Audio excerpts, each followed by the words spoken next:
tinha esse negócio de ser suspeito. Sem nem saber.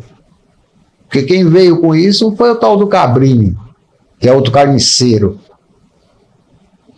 Foi essa sensação que nós tivemos, né, naquele momento, que é a forma como foi abordado aquilo ali, eu vi como desrespeitosa, né, desnecessária. Pessoal, eu vou colocar uma entrevista aqui do delegado, do caso da Vitória Regina.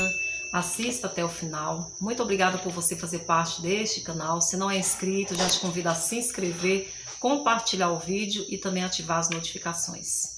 Deus te abençoe.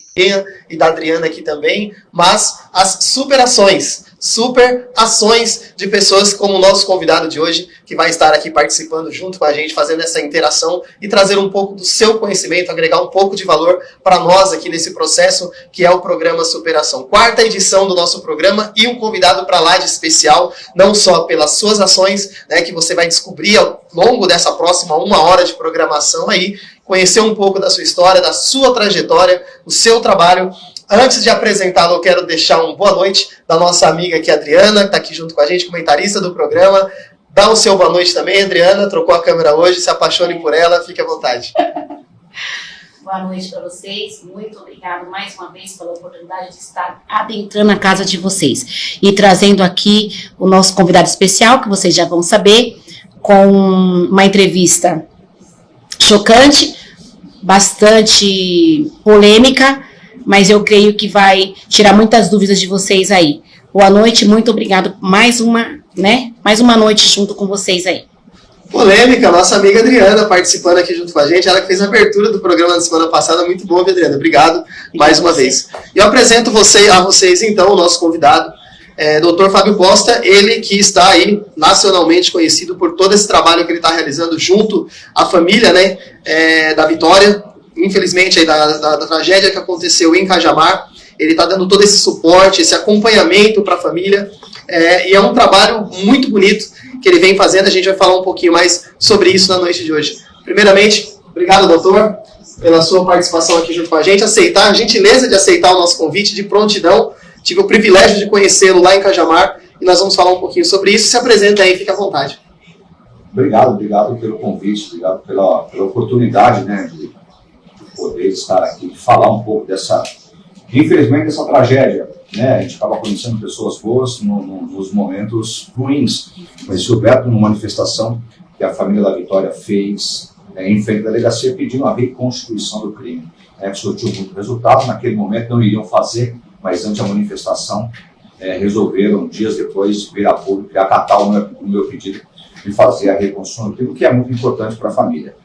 Mas, vamos lá, novamente, obrigado pelo convite, é uma satisfação imensa poder estar aqui, participar desse podcast, participar da sua história. Você que tem uma história linda de superação, infelizmente passou por uma tragédia, né, conhecida a nível nacional, né, então, para mim é muito importante. Eu hoje, não só como advogado criminalista, especialista no Tribunal do Júri, né, eu tenho uma causa muito voltada para o atendimento das mulheres que são vítimas de violência doméstica. É um projeto que eu já tenho, vai completar agora, prestes a completar 1 ano.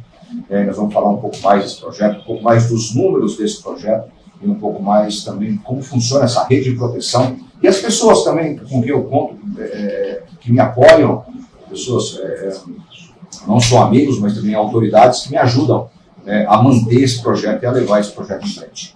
Pessoal, eu peço licença aqui para falar dessa pessoa que é o nosso convidado, e eu senti de convidá-lo para participar junto com a gente, até mesmo antes de trazer a família aqui, que nós já tínhamos firmado esse compromisso. E para que eu possa chegar na história do Dr. Fábio, eu preciso contar um trechinho da nossa história, passando pelo Dr. Guasteri, se o senhor me permite. É um trabalho que eu costumo chamar de pro bono, né? Mas é que aquela ação que eles fazem, eles não precisam disso, não tem nenhuma necessidade disso, mas no momento em que estende a mão para uma família para fazer esse acolhimento, isso aconteceu comigo. Eu transferi isso para o senhor no momento que eu apertei a sua mão lá e fiz esse agradecimento também. Era justamente por isso, para enaltecer o trabalho que vocês estão realizando brilhantemente, porque muitas das vezes um trabalho tem um custeio muito alto, ainda mais casos de grandes proporções como esse. né?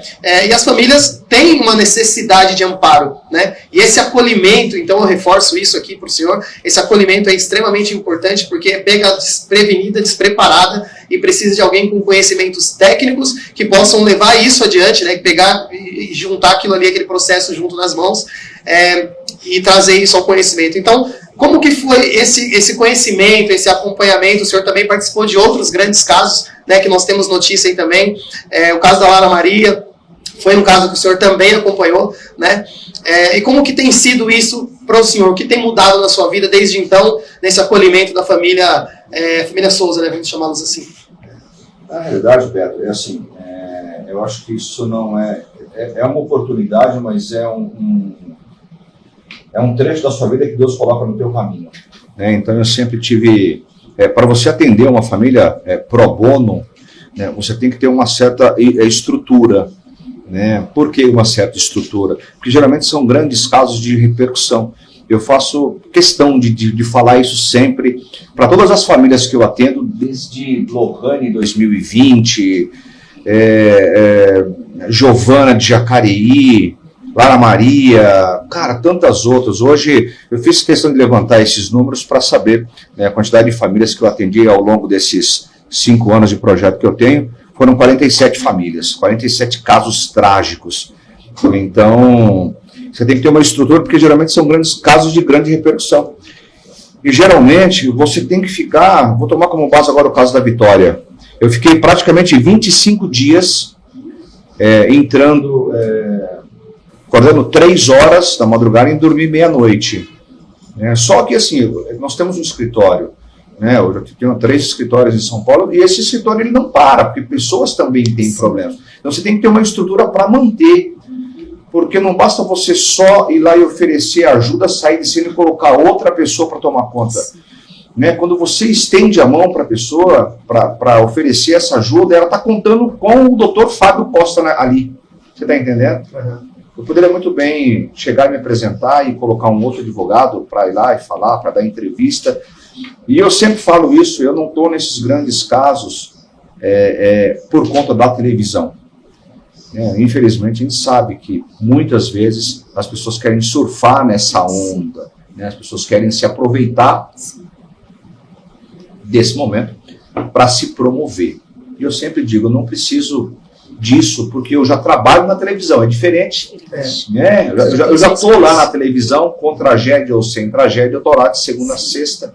Né? Então, eu sempre faço questão de deixar bem claro isso, que o meu trabalho é um trabalho de bastidor. Lógico que quando se fala em trabalho de bastidor, muitas pessoas falam, mas você está toda hora na televisão dando entrevista.